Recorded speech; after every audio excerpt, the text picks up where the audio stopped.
Bang, betul ke kalau inflasi terlalu rendah pun tak baik? Jadi berapa inflasi yang sihat? Okey guys, jom untuk video kali ni, jom kita discuss pasal inflation.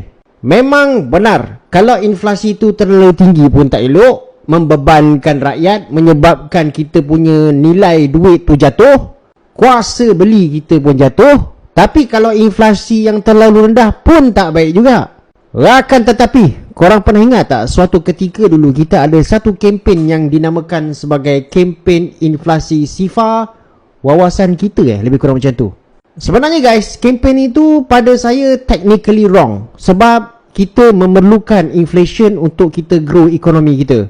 Alright, sebenarnya kan kalau kita tengoklah daripada pandangan ekonomis, biasanya kalau inflation tu dia pergi ke atas 8% ataupun hampir kepada 8%, itu sudah dikira tidak sihat dan itu sudah dikira agak bahaya untuk ekonomi.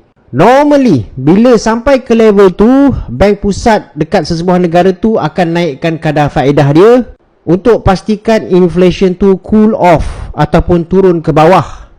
Sebab kalau inflation tu terus dibiarkan, ada kemungkinan dia akan terus naik dan seterusnya dia terus naik sampai berlaku hyperinflation.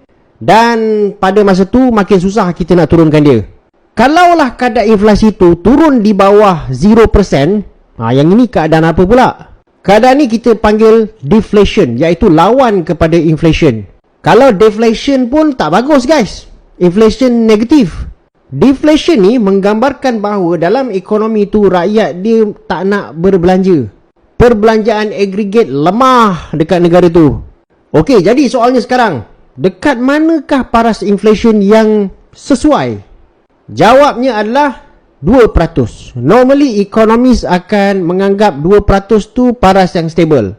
Kenapa 2%? Kenapa tak 3%? Kenapa tak 0%?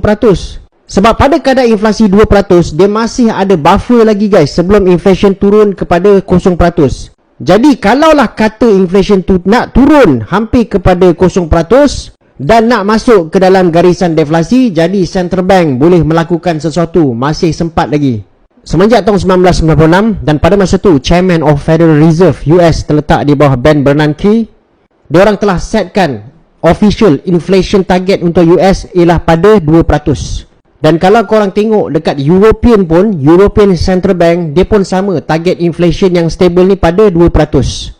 Jadi berdasarkan benchmark tu, bolehlah kita katakan bahawa inflation pada paras 2% tu adalah inflation yang sihat. Dan last but not least, jangan percaya dengan kempen inflasi sifar wawasan kita.